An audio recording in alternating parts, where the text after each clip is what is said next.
So, ayan mga pre, magandang gabi po sa inyo at eto na naman po tayo magbibigay po tayo ng panibagong reaksyon dito sa video po ni Daddy Frankie about hindi po ito kay Ansing kasi about po ito kay Ate Nida mga pre kasi marami po talaga ngayon na yung alam mo yun mapagpanggap na kunyari followers, kunyari tagahanga, pero yun pala magnanakaw, 'di ba? Lalo na itong kinuwento po ni Atinida na siya yung nawalan ng cellphone nung dumating yung hinayupak na lalaking yun.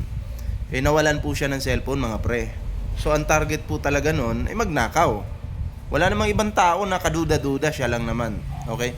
So ito po yung ating bibigyan ng counter reaction ngayon mga pre Ayan, pero syempre bago po tayo magtuloy-tuloy sa ating reaction video, ayan, kung bago ka pa lang dito sa ating YouTube channel, huwag kalimutang mag-like, share, subscribe para naman po maging updated po kayo sa mga uploads po natin. Ayan. So hindi naman po ito mahabang reaction video Short lang po ito. Syempre may TikTok din po pala tayo, may Facebook page po tayo, Ballpoint Man 2.0 and Ballpoint Man 3.0. Ang TikTok po natin ay Ballpoint Man 2.0 mga pre. Ayan, at syempre dalawa din po ating YouTube channel. Itong ginagamit ko ngayon na Ballpoint Man at Ballpoint Man 2.0. Pwede po kayong mag-subscribe doon sa kabila nating YouTube channel na Ballpoint Man 2.0 kung mahilig po kayo sa usaping politika. Ayan, kasi yun po yung mga tinatalakay natin doon mga pre. Eto na nga pag-usapan natin itong nangungupal na mga nagpapanggap po ngayon ng mga followers ni Daddy Frankie Huwag po kayong maniniwala agad pag sinabing followers siya ni Daddy Frankie tapos pumunta sa inyong mga bahay. Ano ngayon? Sige nga, ano ngayon kung followers ka ni Daddy Frankie?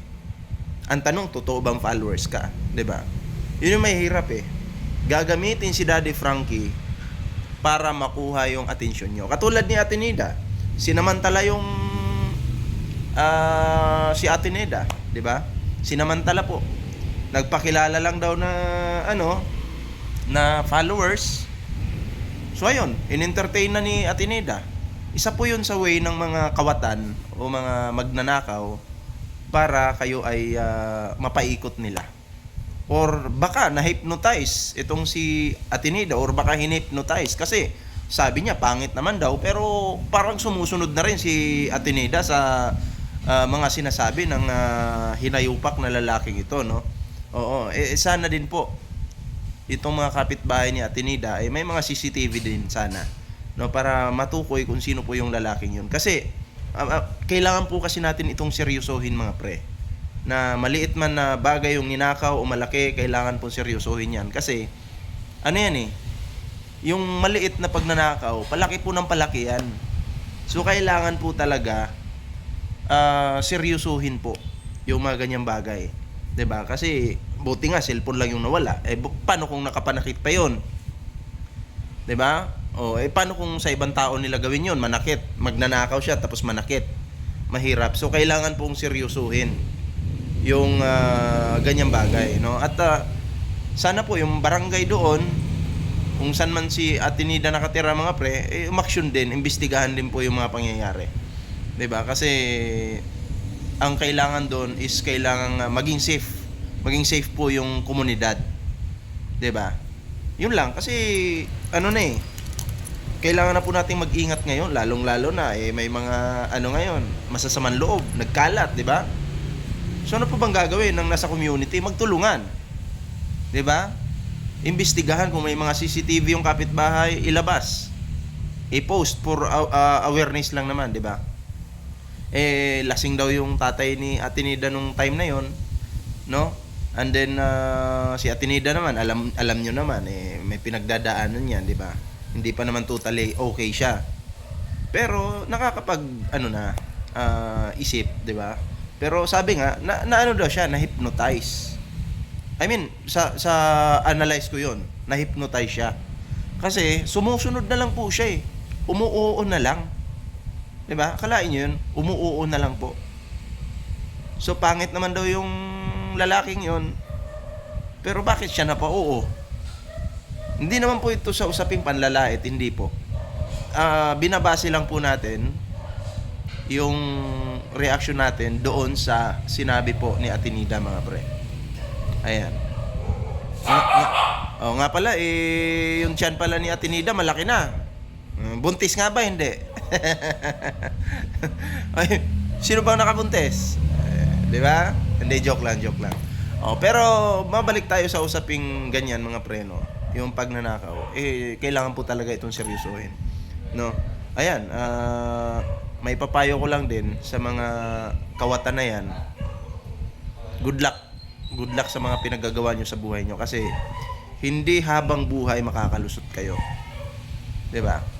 Hindi habang buhay palagi kayong makakaisa sa kapwa nyo tao. No.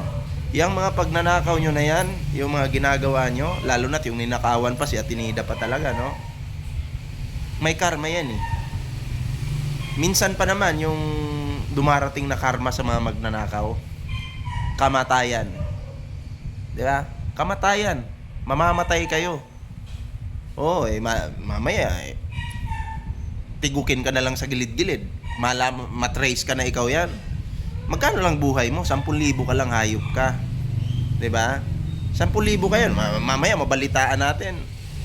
Yung nagnakaw sa bahay ni Atenida, wala na, patay na. Tinadtad sa tabi-tabi. Hindi matukoy kung sino yung gumalaw, pumatay. 'Di ba? So, ingat-ingat kayo, magbago na kayo. Yang mga pagnanakaw ninyo, babalik at babalik yan sa inyong mga hayop kayo. 'Di ba? Kaya yung nasa thumbnail ko, kita nyo yan. Yung nagnakaw kay Atenida, natagpuan na, patay na. Natagpuan patay. Ina-advance ko lang naman yung sarili ko. Kasi, yung mga masasamang tao, yan ang kahahantungan nila. Kung hindi sa kulungan, kung hindi sa hospital, sa sementeryo yung bagsak nyo. Kinang-inan nyo. Ang gagaling nyo magpanggap eh. Na case yung mga supporter kayo, mga hayop kayo. 'Di ba? So, tayo po mga viewers ni Daddy Frankie.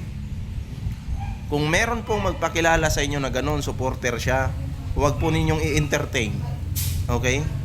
Kasi hindi naman po kayo, supporter lang naman din po kayo, 'di ba?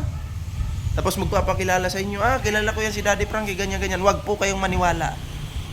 Okay? Huwag po. Kasi, alam nyo naman, yung mga taong kilala, is ginagamit yan sa pang-i-scam. 'Di ba? So, dito pa lang sa nangyari po kay Atenida, mga pre, dapat maging aware na po tayo. 'Di ba? Actually, nagulat ako kasi ngayon ko lang napanood ang video ito ni Atenida. Kaya ginawan ko po ng reaction video. Actually, hindi ko na nga muna tinapos kasi doon pa lang sa una, sabi ko, iba na to, no? Ibang level to kasi pupunta na ng bahay, magpapakilala ang supporter, 'di ba? So mahirap 'yun, mga pre, mahirap yung ganun. So at least ito tips lang naman yung binigay ko. At least na may idea po kayo, no? In case lang naman na may mangyaring ganun sa inyong lugar, 'yon. Mas maganda pa rin talaga yung mga CCTV i-check, no? Kung halimbawa may ganung pangyayari, i-check para matukoy po kung sino yung taong yun. At sana seryosohin po yung ng barangay yung nangyari kay Atenida. Maliit man yung nanakaw, cellphone lang naman yun, pero kasi palaki ng palaki ang krimen na gagawin nila kapag, alam mo yun, nangangati yung kamay niyan eh. So dapat pukpukin na yung kamay. Di ba? Hindi na dapat pinapatagal pa yan. So yun lang naman yung aking reaction dito. At nga pala, alika. May ano tayo dito. May tanong ako sa iyo. Kasi si Atenida ninakawan ng cellphone. Hindi na. Nang di kilalang tao nagpakilala supporter daw ni Daddy Frankie. Anong reaction mo doon? Okay, kung supporter pala siya ni Daddy Frankie, ba't niya gagawin yun kay Atenida na Hindi nga nagpakilala nga. Magnanakaw nga eh. Lahat naman gagawin ng magnanakaw, di ba? Oo. Wag sana gayon. Nung nagnakaw ka ng manok sa inyo, nung diskarte mo nun? Ha? Nung nagnanakaw ka pa ng manok, anong diskarte mo? Nasakal ko sa gawin. Yung manok? Parang di makain. Ang ina mo. Kasi pag sa pakpak mo kinuha yun, iingay yun. Tamo, tinuturuan pa ni Bawi yung mga magnanakaw. Oh. Gago ka talaga. Oh. Uy, joke lang yun ha. Oh, pero nung nagnakaw ka ng ubod, Ay, hindi ako yun. ikaw yun eh. Hindi ako yun, wala kay katawan nun. Ikaw yun. Yung ulo mo pa lang, bawaw na eh. Diba yung gupit? Kagaya lang ng gupit ko. Oh, wala na. Huli na, huli. Ay, nung ninakaw mo yung puso ni Bana, ano yun? Ay, hindi totoo yun. Oh. Nagpluk-plukan pa nga daw kayo eh. Sabi nung sa sugo, pluk. Kadiri. Labas, napasigaw si Banang ng, aray! Masakit! Nasaktan ba? Hindi ko alam. Tayo na ikaw yung nagkwento eh. Uy, halika muna dito. ko alam Uy, ikaw yung nagkwento eh. Wala man ako sinasabi. Uy, sabi mo nga, masakit eh. So, na-experience, kumusta naman yung experience nyo ni Banang? Hindi, naipit lang yung pa ako kaya masakit. Kumusta yung experience nyo ni Banang nung magkatabi kayo sa sasakyan? Wala. Tapos yumuko si Banang, sabi niya, may nilololipop. Na ano lang na kindi yun. Kindi? Anong kindi? Baka yung kindi mo. Yung Max. Max. Gago.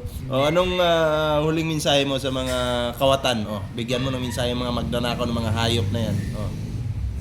Magtrabaho na lang sila. Oo. Huwag na silang magnakaw. Eh, kung mahuli pa kayo, di ba natin, makukulong kayo. O. Diba? Buti sana makulong. Kung masalvage. Ayun lang, mahirap yun. Oo. Kaya magbago na yung mga magnanakaw na yan. O, nagbago ka na ba? Oo.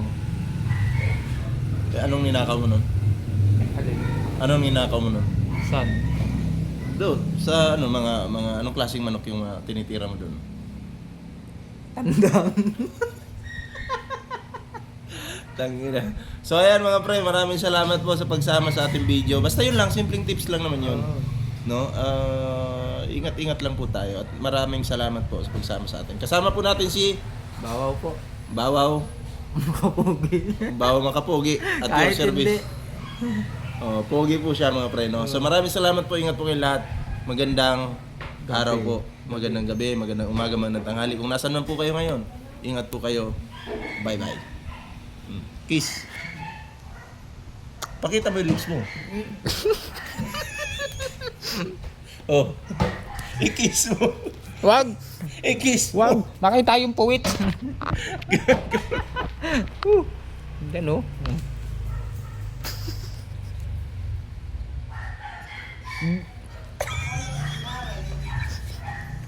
Gago. Sukaw.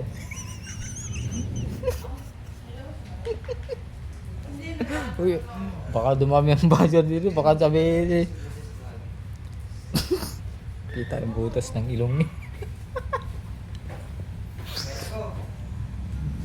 Kakain muna.